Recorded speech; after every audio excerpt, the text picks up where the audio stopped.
Galera, eu vou falar hoje sobre esse livro aqui, é o Nudge, Como Tomar Decisões Melhores, Como Tomar Melhores Decisões, desculpa. Essa é a segunda edição, uma que ficou famosa tem umas bolinhas coloridas na capa, que é a primeira. O bom dessa segunda edição é que os autores eles revisaram a, e ampliaram vários exemplos para trazer mais para os dias presentes. E eles também receberam várias críticas, elogios, comentários, dúvidas, e eles tentaram deixar mais claras as ideias deles. Então vale a pena essa que é revisada, vale muito. O escritor principal é o Richard Thaler. Ele é um ganhador de prêmio Nobel em economia comportamental. Ele ganhou em 2017 esse prêmio. E ele faz parceria aqui com o Cass Sunstein, que também é professor. Os dois são professores, né? E vale super a pena.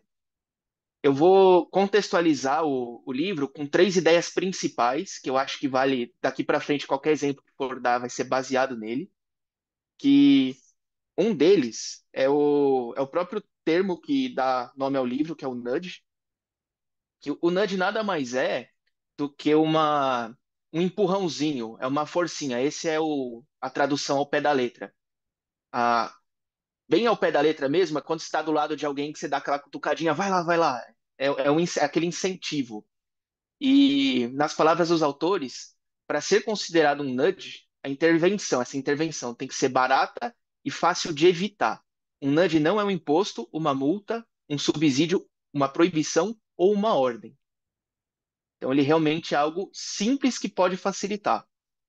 Ah, outro termo muito importante é o que ele conceitua como arquiteto de escolhas. Então, todo mundo que tem aquela responsabilidade de desempenhar esse papel, que é você dar o contexto para alguém que vai tomar uma decisão, ou você dar as oportunidades para alguém tomar uma decisão, você está sendo um arquiteto de escolha. Muita gente nem sabe que está sendo e acaba sendo de qualquer forma. Ele coloca também um disclaimer que todos os arquitetos de escolha, sejam empresas, pessoas, grupo de pessoas, são falíveis por serem humanos. E alguns a gente sabe que são mal intencionados mesmo. E o outro conceito que eu acho importante, o terceiro e último conceito que trazer, é a ideologia que eles promovem, que no nome deles é paternalismo libertário. Eles falam que são conscientes desse termo, que os nomes separados individualmente já causam ali uma estranheza, a pessoa torce o nariz, e junto pior ainda. E o que que ele quer dizer com isso?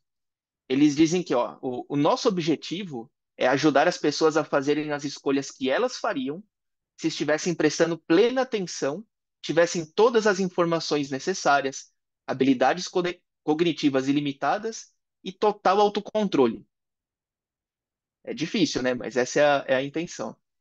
Então, a parte do paternalismo que eles falam é tentar ajudar a pessoa para ela tomar a melhor decisão, segundo ela mesma, não é a melhor decisão que eu acho, é a melhor decisão que a outra pessoa acha, de uma forma é, que isso mostre um caminho para uma vida mais longa, saudável e melhor. E o melhor sempre no que a outra pessoa acha que é melhor. E o libertário desse termo é que desde que ninguém esteja, que uma pessoa não esteja prejudicando outra, a pessoa tem que ter liberdade para fazer o que bem entender. E isso é palavras deles. Então, na hora que vocês compõem esses assuntos assim, fica essa é a ideologia que eles querem trazer. E então, esses três conceitos tendo em mente, já é meio caminho andado para entender o livro. E aí eles vão aprofundando para amplificar o conhecimento sobre esses temas. E com um exemplo, contando uma historinha, acaba ficando mais fácil de conectar com o assunto do livro. E ele começa o livro. é, eu também não vou comentar todos os tópicos, não tem nem como. E às vezes até aqueles melhores momentos, justamente para incentivar vocês a lerem. Porque esse livro, com certeza, foi um dos que vai mudar a minha forma de enxergar o mundo. Não que eu sou uma nova pessoa nem nada, mas de tornar consciente que todos nós somos responsáveis por alguma parte da decisão dos outros. E também, quando nós estamos tomando uma decisão, de quando as pessoas colocam as cartas na mesa, a gente identificar conscientemente aquilo. O que motivou ter colocado aquelas cartas? O primeiro exemplo que ele dá é é de uma mulher, que ele dá o nome de Caroline, que ela é nutricionista. E ela tem uma missão. Ela precisa organizar a forma com que os alimentos são dispostos ali no mostruário de refeitórios da rede de escola. E aí como ela é nutricionista, talvez a primeira ideia dela é: eu vou montar ali de uma forma que incentive os estudantes a fazerem decisões mais saudáveis de alimentação. E aí ela conversou com alguns amigos e colegas dela e falou: beleza, eu preciso fazer uma organização seguindo algum critério. Que critério que eu vou utilizar? E ela listou, sem julgamento nenhum. Ela foi listando. São cinco. Então, o primeiro, qual que é o critério? É uma forma para que, ao final, os estudantes sejam beneficiados, que talvez seja da forma da saúde. Dois, aleatória. Três, uma forma que os estudantes façam as mesmas escolhas que eles já fariam por conta própria. Quatro, maximizar a venda dos alimentos que os fornecedores estão dispostos a pagar a maior propina. E cinco, simplesmente aumentar o lucro. Então é muito mais do que falar certo ou errado, ele caminha por cada opção, aonde que isso interfere a liberdade dos outros e aonde que cada decisão que a pessoa for tomar melhora a vida dela. Então ele percorre ponto a ponto e claro que ele tem uma linha, um norte, que é o que eles trazem lá com o paternalismo libertário, que, que eles vão acabar falando: olha, nosso caminho é por aqui, mas eu achei muito legal que eles não são incisivos. Pô, nossa ideia é essa. Mas por ser libertários também, vocês têm que ter liberdade de tomar a decisão de vocês. Uma coisa que ele fala sobre também tomar. Uma das opções era três, que os estudantes façam as mesmas escolhas que eles fariam. Não tem muito sentido, não tem como você saber que a pessoa tomaria aquela decisão de qualquer forma, né? Elas, por mais que os seres humanos sejam meio previsíveis, na hora que você for colocar ali os alimentos no mostruário, talvez ah, você esteja incentivando a pessoa a tomar uma decisão por um lado, mesmo que inconscientemente. E até a forma aleatória que você pense que a mais neutra é ser aleatório. Talvez não faz sentido. Se você for comer, você vai lá no buffet, tem a parte de salada. Do lado da salada tá a sobremesa. Aí vem o macarrão. E aí tem o molho de salada do lado do macarrão. Então, uma coisa meio que tem que estar junto da outra, não pode ser completamente aleatório. Então, ele percorre todos esses critérios. Uma outra historinha que ele conta é sobre plano de aposentadoria. Aqui no Brasil, a gente tem o INSS, que é obrigatório para quem tem carteira assinada. Você não tem escolha de se vai descontar ou não. E aonde ele é direcionado, você não tem nenhum poder de escolha sobre isso. Você simplesmente paga o INSS, o governo coloca lá, ele fica rendendo dentro de um plano que o próprio governo escolheu, e ele conta como que isso funciona em alguns países. E ele dedica um capítulo em especial para a Suécia. No ano de 2000, a Suécia fez um experimento que era o seguinte: lá também é obrigatório todos os trabalhadores aderirem ao plano de aposentadoria, só que eles fizeram com que os trabalhadores escolhessem onde que o dinheiro deles ia estar aplicado. E eles deixaram totalmente livre as pessoas e os fundos, as gestoras de fundos, a criarem esses fundos de aposentadoria. E olha o critério que eles usaram. Cara, você pode fazer qualquer fundo. Tem que ser transparente, falar onde que investe. E antes de lançar o programa, eles falaram: beleza, vamos ver quantos fundos vão querer entrar no programa. E foram 456 fundos. Imagina você, trabalhador, de carteira assinada, tendo que escolher entre 456 fundos. E entra também num dos critérios que simplesmente dá o maior número de opções para o cliente, para o consumidor, talvez não seja a melhor ideia. E para contornar isso, eles fizeram o seguinte: eles criaram o fundo padrão. Mas o fundo padrão não era o único e ele era fácil de fazer a migração para outro. E da mesma forma daquele exemplo lá da mulher que ia organizar o refeitório, eles também fizeram cinco critérios ali para como que a gente pode organizar melhor fundo de pensão. Um deles é o primeiro, que é o fundo padrão que eles escolheram, é o único disponível. Esse é até o exemplo do Brasil. O dois, tem um padrão que é escolhido, mas essa seleção do padrão é desestimulada. 3, o fundo padrão é escolhido, só que a seleção dele é estimulada. 4, tem um padrão que é escolhido e a sua seleção não é nem estimulada e nem desestimulada. E 5, uma escolha é obrigatória, não tem opção padrão e os participantes têm que fazer uma escolha ativa. E aí você pensa, né, de 456 fundos, como que uma pessoa vai escolher ativamente qual fundo ela quer participar? Provavelmente, a gente sabe aqui nos investimentos, talvez o filtro que ele for fazer é qual que tem a melhor rentabilidade histórica. Mas a rentabilidade histórica não é garantia da rentabilidade futura. Qual que foi a decisão que eles tomaram? E eles fizeram várias coletas de dados, ele explica muito os detalhes de todo esse processo e de como que desenrolou o resultado de pesquisa, vale muito a pena conferir no livro esses detalhes, mas eles optaram pelo seguinte, eles tiveram sim um fundo padrão, esse fundo padrão, ele investia basicamente em mercados desenvolvidos, a maior parte, uma pequena parte na, na Bolsa da Suécia, uma outra pequena parte em renda fixa e uma outra parte em fundos de hedge cambial e tudo mais. Esse era o padrão. E todos os fundos, eles poderiam, menos o padrão, eles poderiam fazer publicidade. Então, eles poderiam veicular propaganda na TV, no jornal, no rádio, na internet, menos o fundo padrão. Então, e isso eles entenderam também um comportamento muito comum lá, que é o da inércia. Muita gente, por ter ficado num fundo padrão, não fez nada. Simplesmente, tá aí, é obrigatório, fica nele mesmo. Então, foram alguns exemplos. Mas daqui a pouco eu vou dar um terceiro e último, mas ele fala também sobre ambiental, fala várias coisas. Ele faz uma separação muito interessante sobre dois tipos de seres humanos. Um que é totalmente teórico e o ser humano na prática. O ser humano teórico ele chama de Homo economicus, que é aquela pessoa que toma todas as decisões o mais racional possível, com a maior quantidade e mais precisa informação possível. E esse ser humano é teórico mesmo, ele não existe. E o Homo sapiens, que é o ser humano comum.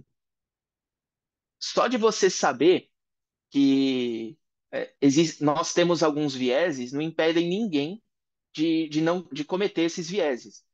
E aí, eu queria a participação de vocês, para não ficar só eu falando. Tem um caso aqui que é uma pessoa deve escolher um. Como é que chama? Ele quer fazer uma mesinha de centro na casa dele, para a sala dele. Ele precisa escolher.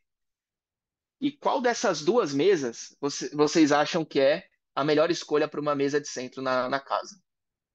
A da esquerda ou da direita? Direita, a quadrada. Boa. Alguém pensa diferente? O Rafa mandou a direita. Beleza. Na minha sala, eu acho que a esquerda encaixa melhor, hein? Boa, aí, ó, já temos respostas diferentes. A parte legal é que essas mesas são idênticas. Quando eu li isso, eu falei, cara, não é possível. Eu tenho uma régua de precisão aqui, eu falei, eu vou medir no milímetro, não é possível. Elas são idênticas. Esse é o. Como é que chama? É a mesa do. Tem um cara lá, e tem o nome dele, deixa eu pegar ele aqui. É o Shepard, é o nome do cara. Ele é um psicólogo, é um pesquisador, na verdade. Quando você mede, as mesas elas têm exatamente a mesma medida. Ela tem tanto o mesmo comprimento e mesma largura, a mesma altura. A única coisa é que elas estão em ângulos diferentes. Então parece que elas são diferentes, mas elas são idênticas. E foi incrível medir isso porque realmente foi uma ilusão de ótica. Então, e ele cita que eu acho legal falar que essas mesas, elas teriam enganado até o Einstein, o Bill Gates e o Steve Jobs. E não significa que tem algo de errado com o ser humano, mas é só que é para a gente entender que o comportamento humano ele comete erros sistemáticos e a gente entender isso ajuda a gente a não cometer esses erros, ou pelo menos prevenir. E quais são os principais erros? E para mim o coração do livro é isso. Um deles é a falácia do planejamento. É você ter um otimismo irreal quanto ao tempo necessário para concluir um projeto. Quem já fez reforma em casa sabe disso. Pergunta para a equipe de arquitetura dos pedreiros: quanto tempo vai aqui? Nunca é o tempo que vão que realmente vai acontecer. A outra é a basta maximizar as opções que as pessoas podem escolher, que elas quase sempre vão fazer a melhor escolha para si. Isso é um dos exemplos daquele lá do fundo de pensão lá da Suécia. Um outro exemplo é um jogo de xadrez.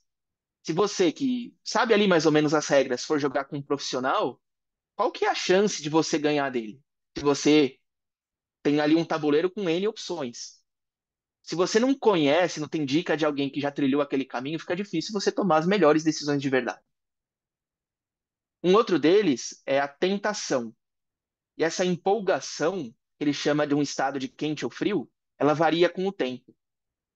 E as pessoas tendem a subestimar esse tempo, esse efeito. Ela acha que, eu sou consciente, eu não vou cair nessa.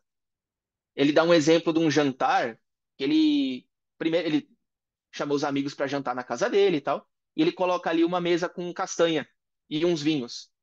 E ele fica só observando. E aí ele até brinca, ele fala, poxa, jantar na casa de economista é muito chato, não pode ter mais que tanto. Manda um salve pro Pedrão aí. Não pode ter mais que um tanto, que senão fica muito chato. E eles ficam só observando ali. Poxa, será que as pessoas vão comer toda a castanha e não vão jantar depois? Então, esse é o viés da tentação. Então, também, quando você coloca muita pressão em alguém para tomar uma decisão, você empolga ela muito, ela tende a cair nisso. Então, é muito comum ali uma jogada de publicidade e marketing a pessoa estimular tanto a outra para ela ficar num estado de empolgação para tomar uma decisão. Larte, se Oi, eu puder contribuir até um conceito de economia que muita gente até pensa no primeiro momento que economia é uma ciência exata, né? Economia é uma ciência social, justamente por até aquilo que você falou do homem teórico, né, que toma as decisões baseado no que é o ideal, né? E o ser humano é completamente oposto disso, cara. Vai ter talvez alguma situação, mas no geral, por exemplo, se você tem dois veículos e cada veículo tem uma cor diferente, é muito comum você ver alguém pagando muito mais, supondo que não mude questão de, sei lá, temperatura, sujeira, enfim. Ah, pagando muito mais por um produto que é idêntico, mas tem algo estético que nem necessariamente é mais bonito para um consenso geral, mas aquela pessoa ela pensa, poxa, eu gosto de cinza, eu quero cinza. Então é uma decisão que, se você for considerar unicamente a lógica, é uma decisão horrível, porque você está pagando mais por algo que é igual, né? Mas acontece muito disso, por isso que quando a gente fala de economia é muito complicado, né? Se pensar em algo exato, porque essas decisões estranhas acontecem muito, né? obrigado, Pedrão, é verdade. Uma outra que tem que é que ele chama de contabilidade mental, que é como se você tivesse uma conta na cabeça que justifica uma outra. Ele dá um exemplo interessante que é o seguinte: ele cita um cara que todo início de ano ele separa um dinheiro que fala: se até o final do ano eu não tomar nenhuma multa de trânsito, eu dou esse dinheiro para uma instituição de caridade. Porque acontece que, se ele toma a multa, ele sente que ele não perdeu, porque ele já ia, ele já ia se livrar, né? Ele ia ficar sem esse dinheiro de qualquer forma. Uma outra abordagem disso, que é usada conscientemente, são dos cassinos, que as pessoas elas tendem a apostar mais quando elas estão usando o dinheiro da casa. Então, sempre que você vê alguma casa de aposta, alguma coisa do tipo, ou um cassino mesmo, você coloca R$ 100, eu te dou outros 100. A pessoa fala, nossa, ganhei R$ 100, vou apostar com o dinheiro dos outros. Só que aí tem várias regras e tal para você retirar esse dinheiro, que na realidade não é exatamente isso. Você não ganhou R$ 100. E eles sabem desse comportamento humano de apostar com um dinheiro que não é exatamente dele, vai fazer a pessoa, tende, né, a fazer a pessoa apostar muito mais. O outro é um conhecido nosso que é o comportamento de manada.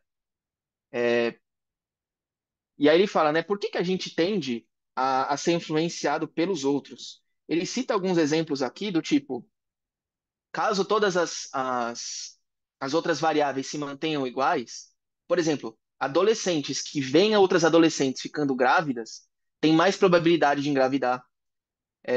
Rede de TV que vê uma outra fazendo uma seleção de grade de programa tende a copiar. Então aí você vê reality show de qualquer tipo, esses programas de culinária, é tendência, mas a partir de que uma faz, os outros vão e fazem igual.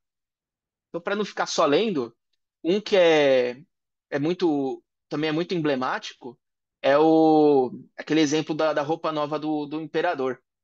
E isso ele chama de ignorância pluralística.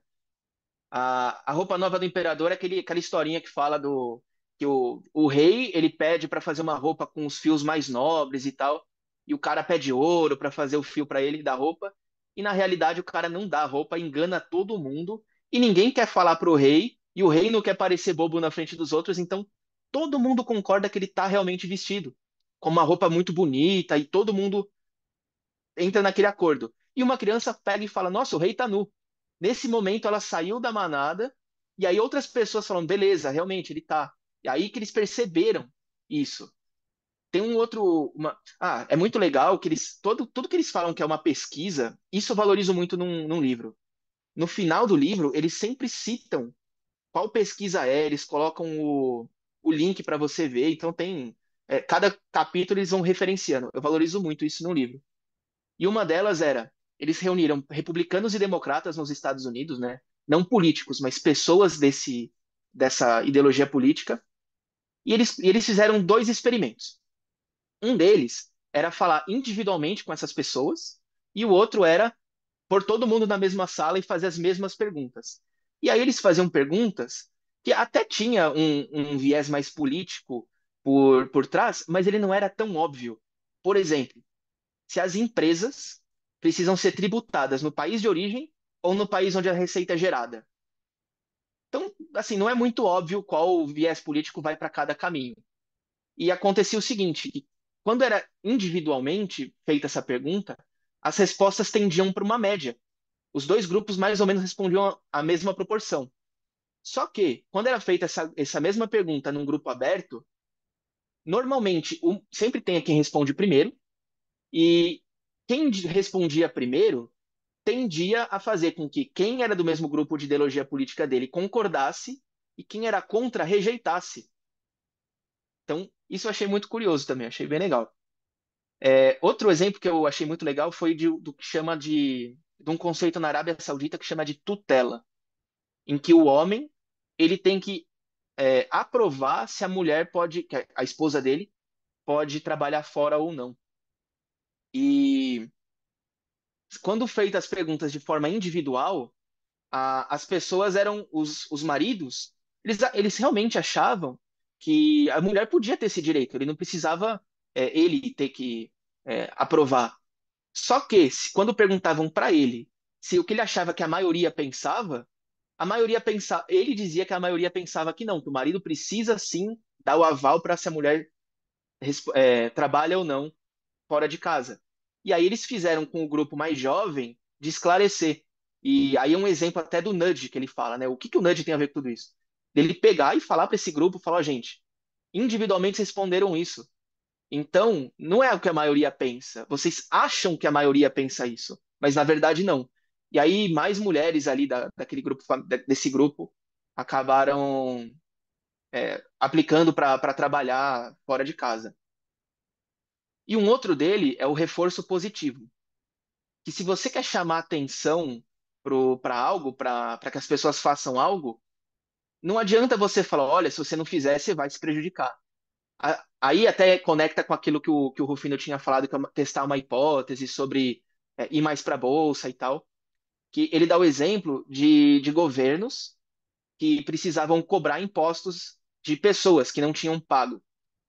Eles fizeram várias cartas, vários textos. E no Reino Unido, o que mais surtiu efeito de conseguir receber esses impostos devidos era um que o governo mandava a carta que dizia o seguinte: que 9 em cada 10 britânicos pagam seus impostos em dia.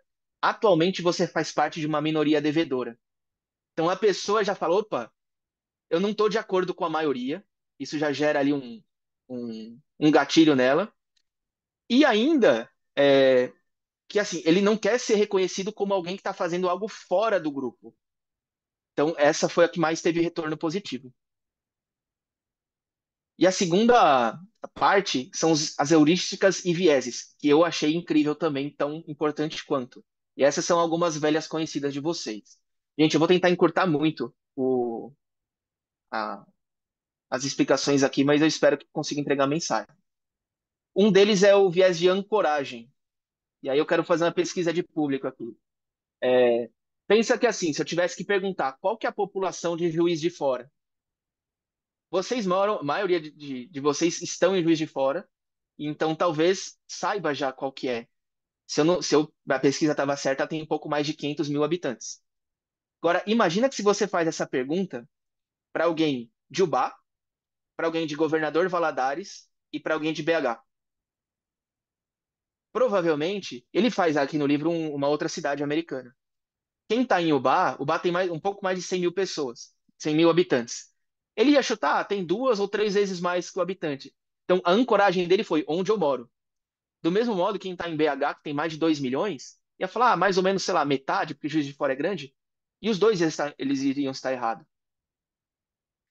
O outro é o viés da disponibilidade, que é quando a gente tem a percepção que algo tem um risco maior de acontecer, com a facilidade que a gente consegue pensar nessa questão. Uma pergunta que ele faz é: nos Estados Unidos, você acha que as pessoas cometem mais suicídio ou homicídio causados por arma de fogo? E a resposta é que mais ou menos o dobro de, de suicídios. Então você tem, com arma de fogo em casa, você tem mais chance de cometer suicídio do que de matar alguém, ou de, enfim. E não é nem alarmista, né? É simplesmente o ponto que ele quer provar é muito mais veiculado sobre homicídio do que de suicídio por arma de fogo. Então, esse é o viés que acaba causando. O outro é de representatividade. Esse é até um pouquinho mais difícil de explicar, mas é o seguinte: é, é a ideia de que quando perguntada sobre a probabilidade que um evento A pertence à categoria B, as pessoas respondam com base na semelhança que elas enxergam entre o A e o B, ou o estereótipo do B. E aí tem até uma pergunta que eu queria que vocês respondessem. É uma historinha. Ele chama a mulher, ele dá o nome dela, que eu vou chamar de Carol. Então a Carol é uma mulher de 31 anos, solteira, extrovertida e muito inteligente. Ela é formada em filosofia. E quando era estudante, era muito engajada em temas ligados à discriminação, justiça social e participava de manifestações contra o uso de energia nuclear. A pergunta: sobre o futuro profissional da Carol, entre A e B. A, ela vai se tornar uma caixa de banco, ou B, uma caixa de banco e ativista do movimento feminista. O que vocês acham que ela vai se tornar?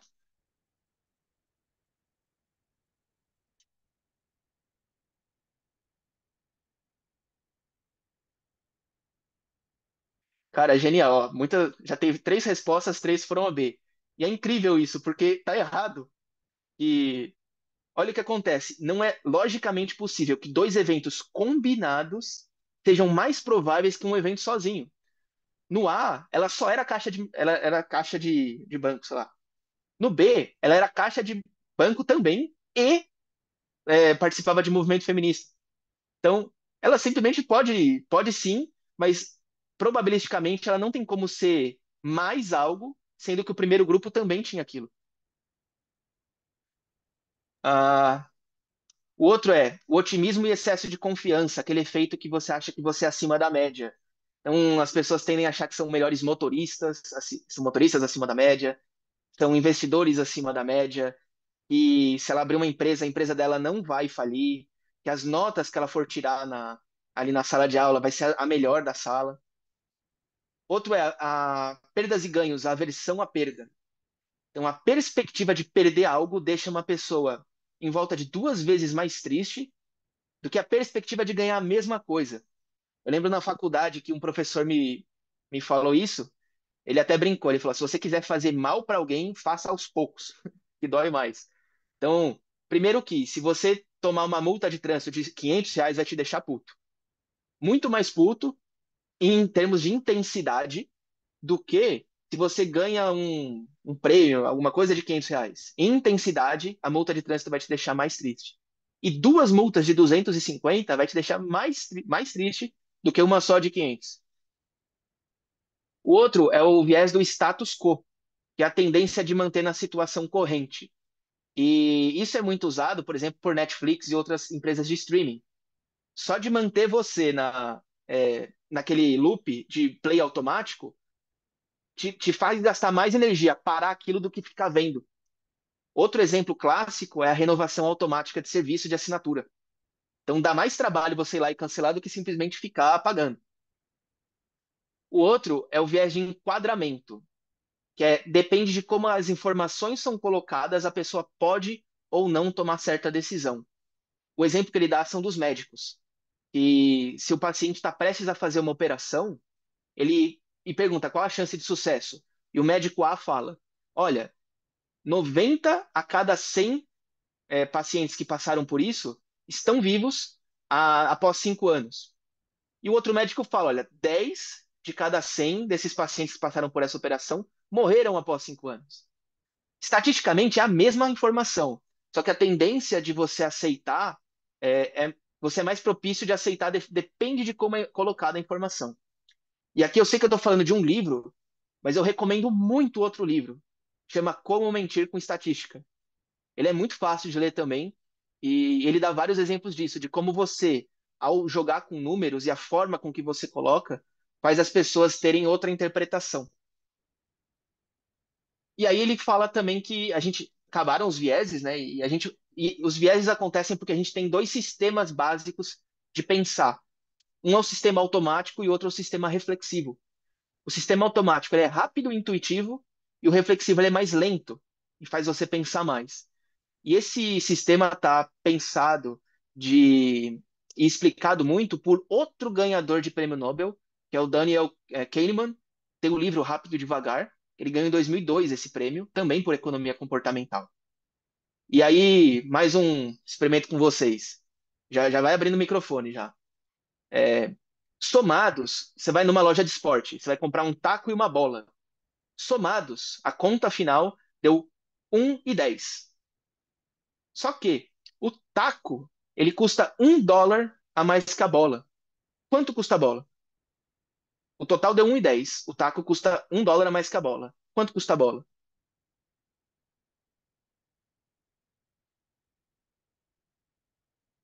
5.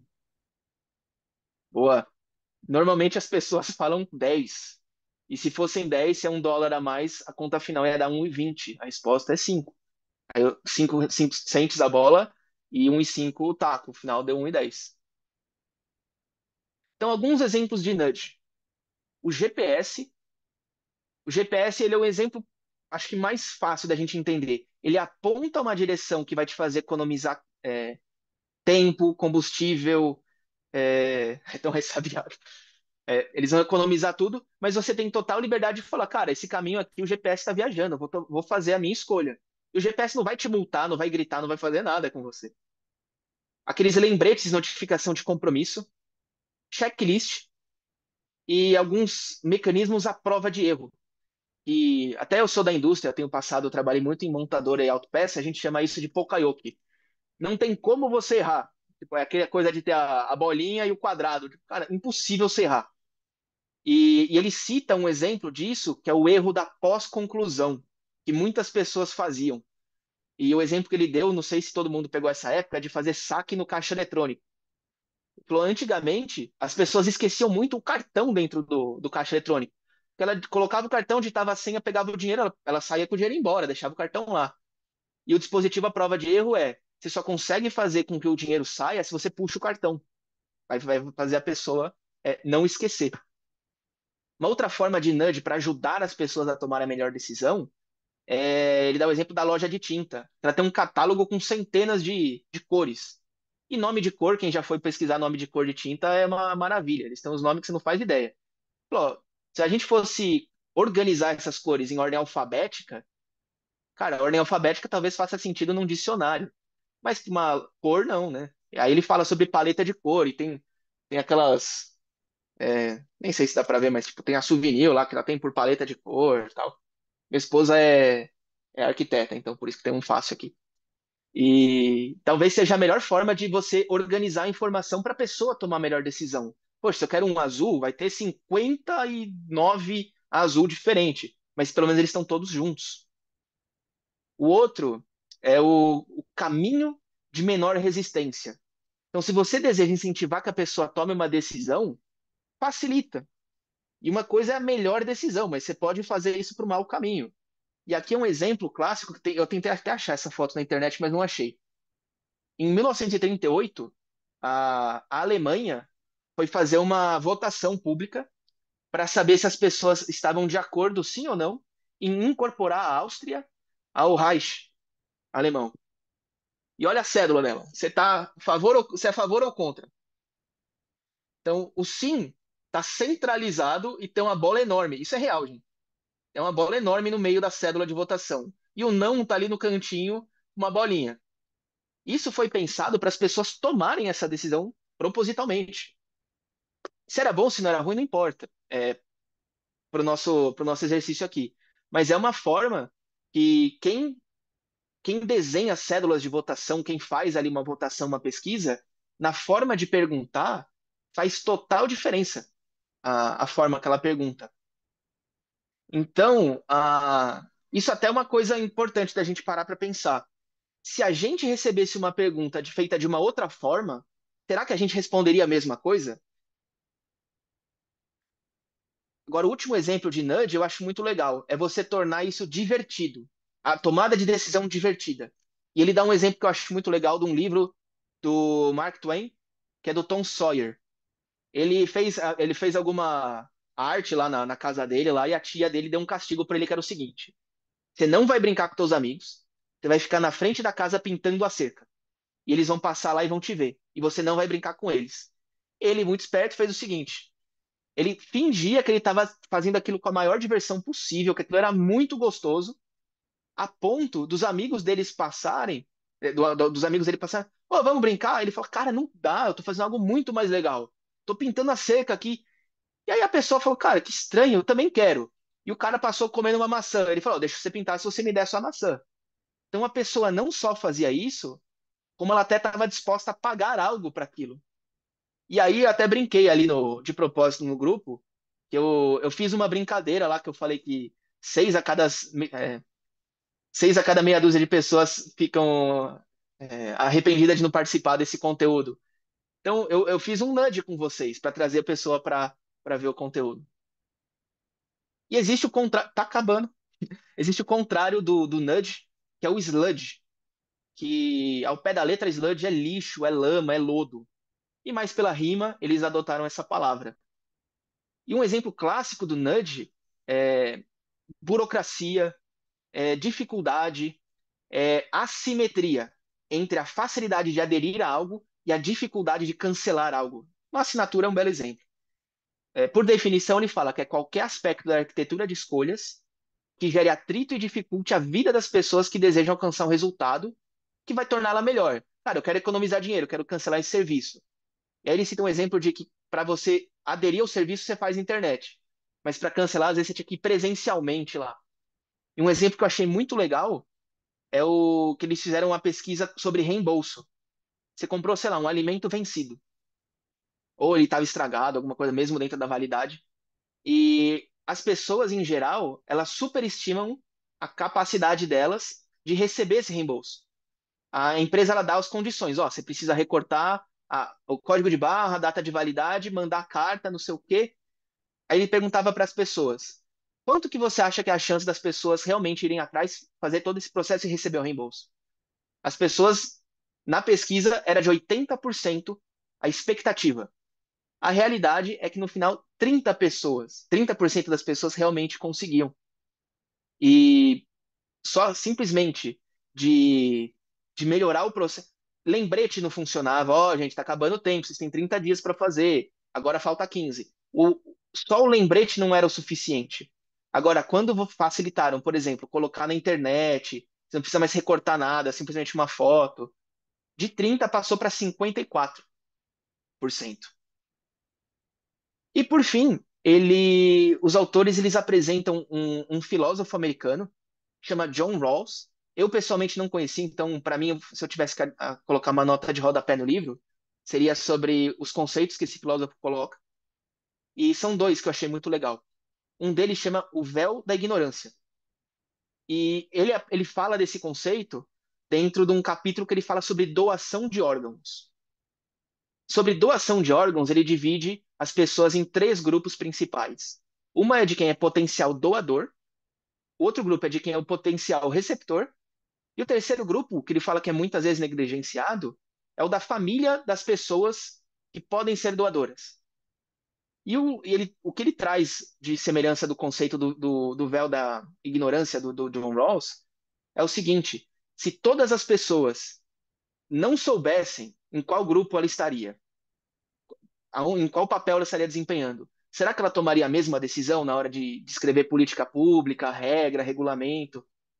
Então, será que se eu fosse uma pessoa que realmente precisasse de uma doação de órgão, será que eu dificultaria as pessoas que têm vontade de ser doadoras, de realmente confirmarem essa doação? Então, é o véu da ignorância, é você simplesmente se colocar em todos os papéis possíveis, ou até, na verdade, sair de qualquer papel possível e pensar de forma mais neutra e socialmente benéfica. E o segundo conceito dele que eu achei bem legal é o princípio da publicidade. Que esse princípio da publicidade sugere que nenhum arquiteto de escolha deve adotar uma política que não possa ou não queira defender publicamente. Então, na hora de fazer uma pesquisa, na hora de propor ali um produto, um serviço, ele dá todo um indicativo, olha, problema para você cancelar o serviço, ele dificulta. Se ele tivesse que ir lá gravar um vídeo, mostrar a cara, ou estar numa reunião e explicar, se ele não defende, ele estaria ferindo esse princípio. Então, se eu tivesse que colocar uma nota de rodapé, eu ia citar essas duas ideias aí do John Rawls, que eu achei muito legal. Gente, leiam um livro. Eu acho que é uma recomendação que vale para qualquer pessoa. A gente sempre está tomando decisões ou influenciando pessoas a tomar decisões. Então, esse daqui é um dos livros que eu acho que são fundamentais. Essa é a segunda capa, Fê. É o que tem os elefantinhos. Espero que tenham gostado, gente. Gosto muito desse tema de economia comportamental. Pretendo ler outros livros desse tema, que eu já tenho alguns na fila, e trazer para vocês.